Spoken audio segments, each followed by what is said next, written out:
Shalom, dear friends. As Jews worldwide commemorate the Holocaust today, the day they call Yom HaShoah, Holocaust Remembrance Day, I want to share a personal Holocaust remembrance story with you.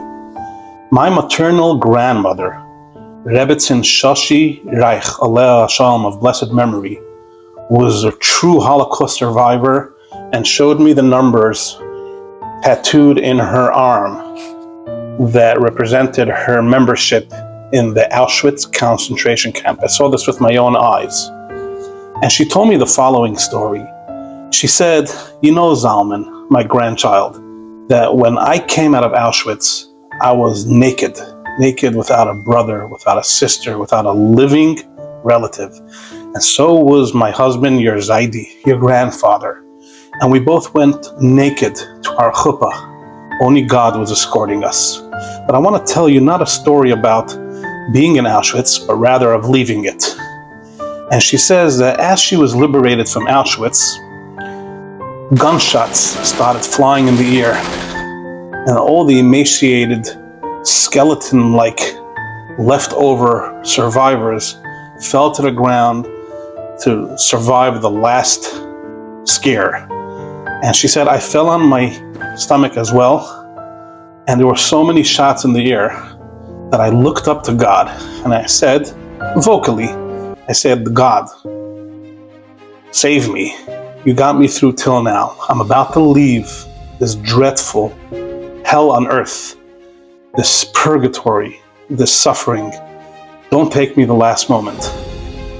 And as I said it, my grandmother told me, the man near me, a suffocated Jew who went through what you don't wish on your enemies, he says to me, not in scorn, but out of pain, he says, "Seriously? You're still praying like there's a God? And even if there is, do you think he listens? Look at us. Look at what he did to us." Says my grandmother that as he said those words, a gunshot pierced his heart, and he died, poor soul, on the spot, right near me, on my side. And me, my grandmother of blessed memory told me, I have 300 descendants who are not just alive, they're well, they're lighting up the world, they're going in the ethical, kind, meaningful, spiritual ways of the Jewish people, the chosen nation of thousands of years, continuing the legacy. Why I'm sharing the story is because that person really made sense. But not always what makes sense is true and is correct.